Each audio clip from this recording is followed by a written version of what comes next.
നമസ്കാരം, എൻ്റെ പേര് ഹരിലാൽ. ഞാൻ പൊതുമരാമത്ത് വകുപ്പിൽ ഡിവിഷണൽ അക്കൗണ്ട്സ് ഓഫീസറാണ്. 2013 സർവീസിൽ പ്രവേശിച്ചു. ഇപ്പം മലപ്പുറം ജില്ലയിലാണ് വർക്ക് ചെയ്യുന്നത്. ധനകാര്യ വകുപ്പിൽ ഗസറ്റഡ് ഉദ്യോഗസ്ഥനായി സർവീസിൽ പ്രവേശിച്ച് സംസ്ഥാനത്തെ വിവിധ വകുപ്പുകളിൽ ഉന്നത പദവികളിൽ എത്തിച്ചേരാനുള്ള ഒരു അപൂർവ അവസരമാണ് പബ്ലിക് സർവീസ് കമ്മീഷൻ നടത്തുന്ന ഡിവിഷണൽ അക്കൗണ്ട്സ് ഓഫീസർ പരീക്ഷ. ബിടെക് പോലെ പ്രൊഫഷണൽ ബിരുദം ഇല്ലാതെ തന്നെ എഞ്ചിനീയറിംഗ് ഡിപ്പാർട്ട്മെൻറ്റുകളിൽ സുപ്രധാന പദവികൾ വഹിക്കാൻ ഡിവിഷണൽ അക്കൗണ്ട്സ് ഓഫീസർമാർക്ക് കഴിയും. പബ്ലിക് വർക്ക്സ് ഡിവിഷനുകളിലെ അക്കൗണ്ട്സ് വിഭാഗത്തിൻ്റെ തലവനാണ് divisional accounts officer. Account code അനുസരിച്ച്, പബ്ലിക് വർക്ക്സ് അക്കൗണ്ട് കോഡ് അനുസരിച്ച് സബ് ഡിവിഷണൽ ഓഫീസർക്ക് തുല്യമായ പദവിയാണ്. Financial assistant, finance officer, senior finance officer എന്നിവയാണ് ഇതിൻ്റെ പ്രൊമോഷൻ ചാൻസുകൾ. ഡിവിഷണൽ അക്കൗണ്ട്സ് ഓഫീസർമാരുടെ ഇപ്പോഴത്തെ ശമ്പള സ്കെയിൽ 50, 200, 105, 300 അതിൻ്റെ DAയും കൂടെ ചേർത്ത് ഇപ്പം തുടക്കത്തിൽ തന്നെ 60,000 രൂപയോളം ശമ്പളം ലഭിക്കും. ഇതിൻ്റെ ഒരു പ്രത്യേകത, ഈ പോസ്റ്റിൻ്റെ 50% ഹയർ ഗ്രേഡിലാണ്.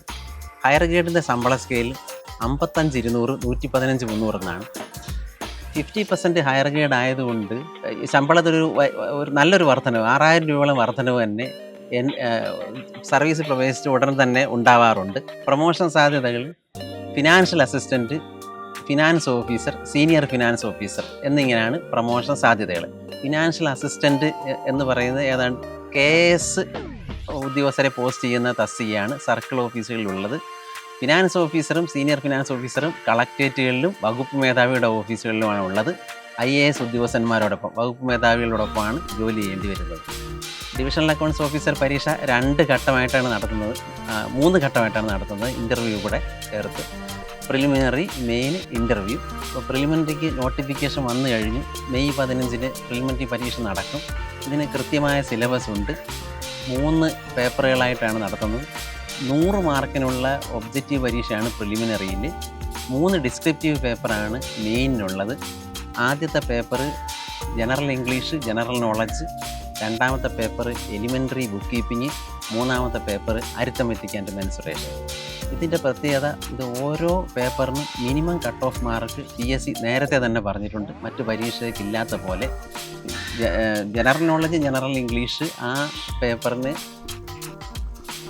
60 മാർക്കും അരിത്തമെറ്റിക് മെൻസുറേഷന് 100 മാർക്കുമാണ് മിനിമം കട്ട് ഓഫ്.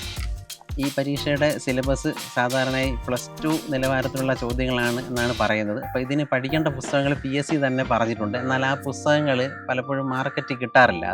അതിൽ പറഞ്ഞിട്ടുള്ള പുസ്തകങ്ങൾ ഇപ്പോൾ RN കാർട്ടറുടെ പുസ്തകം എന്നൊക്കെ പറയുന്ന 1939 ഇറങ്ങിയതാണ്, ലേറ്റസ്റ്റ് എഡിഷൻ. അപ്പോൾ അതൊന്നും കിട്ടില്ല, മാർക്കറ്റിൽ കിട്ടില്ല. അപ്പം നമ്മൾ ഈ +2-ന് ഹയർ സെക്കൻഡറിക്ക് പഠിക്കുന്ന പുസ്തകങ്ങൾ, അതുപോലെ NCERT പുസ്തകങ്ങളും ആയിരിക്കും കൂടുതൽ പരീക്ഷയ്ക്ക് ഉപകാരപ്പെടുക.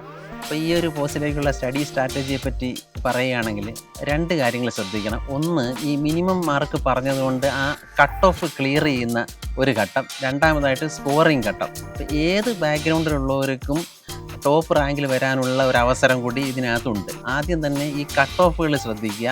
കട്ട് ഓഫ് ക്ലിയർ ചെയ്യാനായിട്ട് വേണ്ട ഒരു സ്ട്രാറ്റജി, ഇപ്പം ജനറൽ നോളജ് ആൻഡ് ഇംഗ്ലീഷ് എന്നുള്ളതിന് 60 മാർക്കാണ്. അതിൽ 2 പാർട്ടുണ്ട്, ജനറൽ നോളജും ഉണ്ട്, ഇംഗ്ലീഷും ഉണ്ട്. അപ്പോൾ ഇംഗ്ലീഷിന് അഡ്വാൻറ്റേജ് ഉള്ളവർ ആ അഡ്വാൻറ്റേജ് മുതലെടുത്ത് കട്ട് ഓഫ് ക്ലിയർ ചെയ്യാൻ ശ്രമിക്കുക. അവർ ജനറൽ നോളജ് പഠിച്ച സമയം കളയേണ്ട, തിരിച്ചും ജനറൽ നോളജിനാണ് അഡ്വാൻറ്റേജ് എങ്കിൽ അവർ ഇംഗ്ലീഷ് പഠിച്ച സമയം കളയേണ്ട, അവരതിൽ സ്കോർ ചെയ്ത് കട്ട് ഓഫ് ക്ലിയർ ചെയ്യുക. അതുപോലെ തന്നെ മറ്റ് പേപ്പറുകൾ, ഇപ്പോൾ അക്കൗണ്ടൻസി ബാക്ക്ഗ്രൗണ്ട് ഉള്ളവർക്കാണെങ്കിൽ ആ അക്കൗണ്ടൻസിയിൽ കൂടുതൽ ശ്രദ്ധ ചെലുത്തി കഴിഞ്ഞാൽ സ്കോർ ചെയ്യാൻ പറ്റും. അതുപോലെ ബിടെക് പ്രൊഫഷണൽ ബിരുദം ഉള്ളവരും മറ്റേ സയൻസ് സബ്ജക്റ്റ് പഠിച്ചവർക്കും മാത്തമാറ്റിക്സിൽ അഡ്വാൻറ്റേജ് ഉണ്ടെങ്കിൽ അവിടെ കൂടുതലായിട്ട് സ്കോർ ചെയ്യാം. ഈ ഓവറോൾ മാർക്കാണ് റാങ്ക് ലിസ്റ്റിൽ വരുമ്പം പ്രാധാന്യം അർഹിക്കുന്നത് എന്നതുകൊണ്ട് തന്നെ മറ്റ് വീക്കായിട്ടുള്ള പോർഷനുകളിൽ മിനിമം മാർക്ക് നേടിയാലും റാങ്ക് ലിസ്റ്റ് ടോപ്പിൽ വരാൻ കഴിയും. മെയിൻ പരീക്ഷ ഡിസ്ക്രിപ്റ്റീവാണ്. നേരത്തെ പറഞ്ഞ പോലെ 3 പേപ്പറുകളുണ്ട്. ജനറൽ നോളജ് ഇംഗ്ലീഷ് എന്ന് പറയുന്ന ആദ്യത്തെ പേപ്പർ, എലിമെൻ്ററി ബുക്ക് കീപ്പിംഗ് എന്ന് പറയുന്ന രണ്ടാമത്തെ പേപ്പർ, അരിത്തമെറ്റിക് ആൻഡ് മെൻസുറേഷൻ എന്ന് പറയുന്നത് 3-ാമത്തെ പേപ്പർ. ഇതിൽ അരിത്തമെറ്റിക് ആൻഡ് മെൻസുറേഷൻ എന്ന് പറയുന്ന പേപ്പറിനാണ് ഏറ്റവും കൂടുതൽ മാർക്ക്. അത് 200 മാർക്കുണ്ട്. മറ്റ് 2 പേപ്പറും 150 മാർക്ക് വീതമാണ് ഉള്ളത്. ഡിസ്ക്രിപ്റ്റീവ് പരീക്ഷ നമ്മൾ എഴുതുമ്പോഴും ഇതിനകത്തും ഈ കട്ട് ഓഫ് ശ്രദ്ധിക്കണം. ഓരോ പേപ്പറിനും കട്ട് ഓഫ് നേരത്തെ പറയുന്നതുകൊണ്ട് അത് ക്ലിയർ ചെയ്തെങ്കിൽ മാത്രമേ മറ്റ് പേപ്പറുകൾ വാല്യൂ ചെയ്യുകയുള്ളൂ. അപ്പം അതുകൊണ്ട് കട്ട് ഓഫ് ക്ലിയർ ചെയ്യാൻ ആദ്യം ശ്രദ്ധിക്കണം. അതിനുശേഷം ഏത് സബ്ജക്റ്റിലാണോ അഡ്വാൻറ്റേജ് ഉള്ളത് ആ സബ്ജക്റ്റ് സ്കോറിംഗ് സബ്ജക്റ്റായിട്ട് കണക്കാക്കി അതിൽ പരമാവധി സ്കോർ ചെയ്യാൻ ശ്രമിക്കണം. എങ്കിൽ മാത്രമേ റാങ്ക് ലിസ്റ്റിൽ നമ്മൾ ഉദ്ദേശിക്കുന്ന സ്ഥാനത്ത് എത്താൻ പറ്റൂ.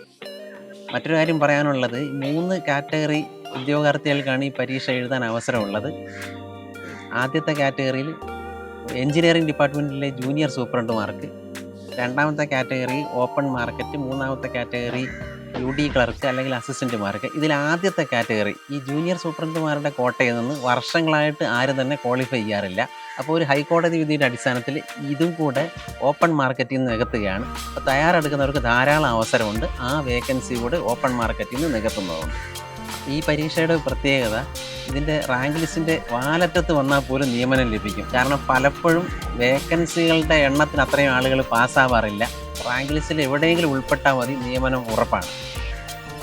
കഴിഞ്ഞ പ്രാവശ്യം അതിൻ്റെ മുൻപത്തെ പ്രാവശ്യവും ആ മെയിൻ ലിസ്റ്റിലുള്ളത് മുഴുവനും അബ്സോർബ് ചെയ്തിട്ടുണ്ട്. 2013 ഞാൻ എഴുതിയ ലിസ്റ്റിൽ 44 പേരുണ്ടായിരുന്നു. 44 പേർക്കും നിയമനം ലഭിച്ചു. അതിൽ ഒരു പകുതിയോളം പേര് ഇപ്പം finance officer, senior finance officer തസ്തികയിൽ ജോലി ചെയ്യുകയാണ്. പിന്നീട് വന്ന ലിസ്റ്റിൽ നിന്നും ഓൾമോസ്റ്റ് എല്ലാവരെയും എടുക്കുകയായിരുന്നു. അതെ, കട്ട് ഓഫ് ക്ലിയർ ചെയ്യുക. കട്ട് ഓഫ് ക്ലിയർ ചെയ്തിട്ട് സ്കോറിങ്ങിൽ പരമാവധി സ്കോറിംഗ് പേപ്പർ ഏതാണോ അതിൽ പരമാവധി മാർക്ക് വാങ്ങുക. റാങ്ക് ലിസ്റ്റിൽ ഉൾപ്പെട്ട് കഴിഞ്ഞാൽ നിയമനം ഉറപ്പാണ്. സിലബസിൽ പഠിക്കേണ്ട കാര്യം, ഇപ്പം അക്കൗണ്ടൻസി ബാക്ക്ഗ്രൗണ്ട് ഉള്ളവർ, അവർക്ക് ആ അക്കൗണ്ടൻസി എന്ന് പറയുന്ന പേപ്പർ വളരെ എളുപ്പമായിരിക്കും. അതിൽ വോയേജ് അക്കൗണ്ട്സും ഡബിൾ അക്കൗണ്ട്സും മാത്രമേ അവർ ഒരു പക്ഷേ അത് പഠിക്കാത്തതായിട്ടുണ്ടാവും. ബാക്കി പോർഷൻസ് എല്ലാം അവർക്ക് പഠിക്കുകയും അതിൽ പരമാവധി സ്കോർ ചെയ്യുകയും ചെയ്യാം. മാത്തമാറ്റിക്സ് ബാക്ക്ഗ്രൗണ്ട് ഉള്ളവർക്ക് ശരിക്കും പഠിച്ചു കഴിഞ്ഞാൽ 200 മാർക്കും വാങ്ങാം, റാങ്ക് ലിസ്റ്റ് ടോപ്പിൽ വരാം. അതിൽ മാത്തമാറ്റിക്സ് പോർഷനിൽ ആരെങ്കിലും വീക്കായിട്ടുള്ളവരുണ്ടെങ്കിൽ അവർ time and work, simplification, time and distance, percentage, simple interest, ഈ ഭാഗം നോക്കിക്കഴിഞ്ഞാൽ അവർക്ക് കട്ട് ഓഫ് ക്ലിയർ ചെയ്യാനും പറ്റും. ഒരു പക്ഷേ റാങ്ക് ലിസ്റ്റിൽ നല്ല സ്ഥാനത്ത് വരാനും പറ്റും. പിന്നെ ഇംഗ്ലീഷിലും ജനറൽ നോളജിലും സാധാരണ PSC പരീക്ഷ പഠിച്ചുകൊണ്ടിരിക്കുന്നവർക്ക് പാസ്സാവാൻ പറ്റുന്ന രീതിയിൽ, കട്ട് ഓഫ് ക്ലിയർ ചെയ്യാൻ പറ്റുന്ന രീതിയിലാണ്. അതിലും നമ്മൾ നേരത്തെ പറഞ്ഞതുപോലെ അഡ്വാൻറ്റേജ് ഉണ്ട്. ചിലർക്ക് ഇംഗ്ലീഷിൽ അഡ്വാൻറ്റേജ് ഉണ്ട്. അങ്ങനെയുള്ളവർ ആ അഡ്വാൻറ്റേജ് മുതലെടുത്ത് പരീക്ഷയിൽ കൂടുതൽ സ്കോർ ചെയ്യാൻ ശ്രമിക്കുക. ഈ ഡിവിഷണൽ അക്കൗണ്ട്സ് ഓഫീസർ പരീക്ഷ വളരെ പ്രിസൈസ് ആയിട്ടുള്ള സിലബസ് നേരത്തെ തന്നെ പറഞ്ഞിട്ടുള്ള ഒരു പരീക്ഷയാണ്. അപ്പോൾ ഇങ്ങനെ ഒരുപാട് നമ്മൾ വലിച്ചു വാരി പഠിക്കേണ്ട കാര്യമില്ല. കൃത്യമായിട്ട് ഫോക്കസ് ചെയ്ത് പഠിച്ചു കഴിഞ്ഞാൽ വളരെ ചുരുങ്ങിയ സമയം കൊണ്ട് തന്നെ റാങ്ക് ലിസ്റ്റിൽ ടോപ്പ് പൊസിഷനിൽ വരാൻ പറ്റും.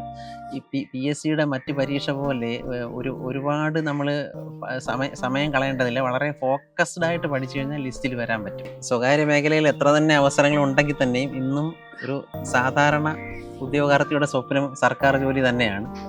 അത് തരുന്ന സാമൂഹ്യ സുരക്ഷിതത്വം നമുക്ക് എടുത്തു പറയേണ്ടതാണ്. അത് എനിക്ക് എൻ്റെ ജീവിതത്തിലും അനുഭവം ഉണ്ടായിട്ടുണ്ട്.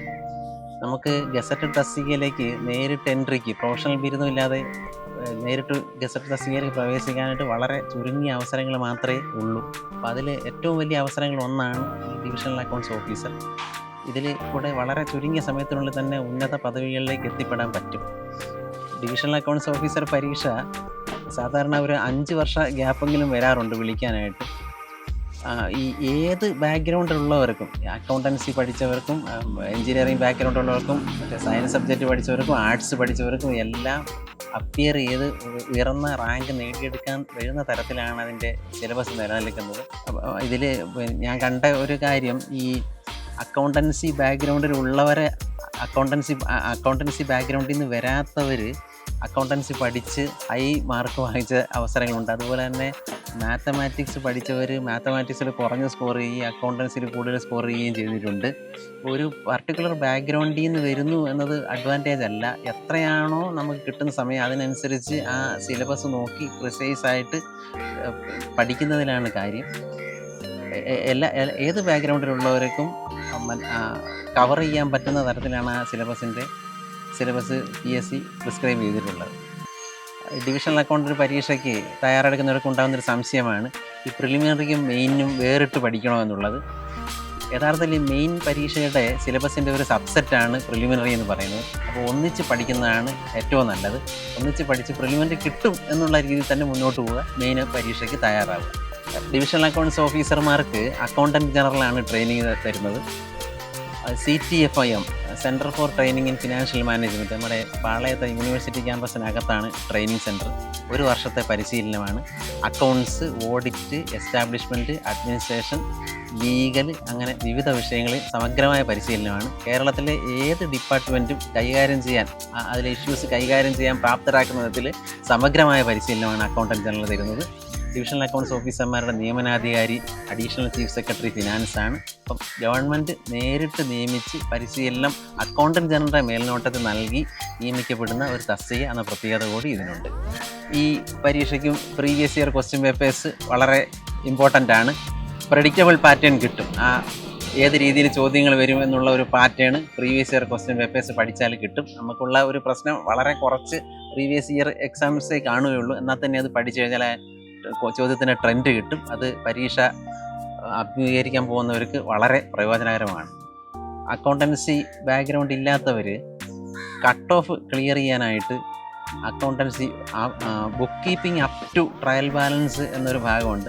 ട്രയൽ ബാലൻസ് പ്രിപ്പയർ ചെയ്യുന്നവരെ, അതുപോലെ profit and loss account, balance ഷീറ്റും, ഇത്രയും പോർഷൻ മാത്രം പഠിക്കുക. കട്ട് ഓഫ് ക്ലിയർ ചെയ്യാൻ അത് മതിയാവും. ബാലൻസ് ഷീറ്റ് പ്രിപ്പയർ ചെയ്യുന്ന ഭാഗം വരെ. അതിനുശേഷം അവർ അതിൽ കൂടുതൽ സമയം കളയണമെന്നില്ല. അവർക്ക് അഡ്വാൻറ്റേജ് ഉള്ള ഏതാണോ, അപ്പോൾ മാത്സിനാണ് അഡ്വാൻറ്റേജ് എങ്കിൽ ആ പോർഷൻ കൂടുതൽ പഠിക്കുക. കട്ട് ഓഫ് ക്ലിയർ ചെയ്യാൻ വേണ്ടി മാത്രം accountancy, profit and loss account and balance sheet preparation വരെ പഠിക്കുക. ഈ പരീക്ഷയ്ക്ക് വേണ്ടി തയ്യാറെടുക്കുന്നവർ റെഫർ ചെയ്യേണ്ട പുസ്തകങ്ങൾ ഏതാണെന്ന് PSC തന്നെ പറയുന്നുണ്ട്. ആർതർ ഫീൽഡ് ഹൗസിൻ്റെ ബുക്ക്, RN കാർട്ടറുടെ ബുക്ക്, പിയർ പോയിൻറ്റിൻ്റെ ബുക്ക്. പക്ഷേ ഈ പുസ്തകങ്ങളൊന്നും തന്നെ മാർക്കറ്റിൽ അവൈലബിൾ അല്ല. RN കാർട്ടറുടെ പുസ്തകം ലേറ്റസ്റ്റ് എഡിഷൻ തന്നെ 1939 ഇറങ്ങിയത്, ഇൻ്റർനെറ്റ് എഡിഷനും ഒക്കെ ഉള്ളൂ. അപ്പോൾ അതൊന്നും വെച്ച് നമുക്ക് പ്രായോഗികമായിട്ട് പ്രിപ്പയർ ചെയ്യാൻ പറ്റില്ല. നമുക്ക് മാർക്കറ്റിൽ അവൈലബിൾ ആയിട്ടുള്ള സോൾവ്ഡ് പ്രോബ്ലംസ് ഉള്ള പുസ്തകങ്ങൾ വെച്ച് മാത്രമേ നമുക്ക് പഠിച്ചു പോകാൻ പറ്റൂ. അതിൻ്റെ ആവശ്യമേ ഉള്ളൂ. ഡിവിഷണൽ അക്കൗണ്ട്സ് ഓഫീസർ പരീക്ഷയെ പറ്റിയാണ് ഞാനിതുവരെ പറഞ്ഞുകൊണ്ടിരുന്നത്. മെയ് 15 പ്രിലിമിനറി പരീക്ഷ നടക്കും. ഡിവിഷണൽ അക്കൗണ്ട്സ് ഓഫീസർ പരീക്ഷയ്ക്ക് തയ്യാറെടുക്കുന്ന എല്ലാ ഉദ്യോഗാർത്ഥികൾക്കും എല്ലാ വിജയാശംസകളും നേരുന്നു. അവരെ ഡിപ്പാർട്ട്മെൻറ്റിലേക്ക് സ്വാഗതം ചെയ്യുന്നു. താങ്ക്സ്.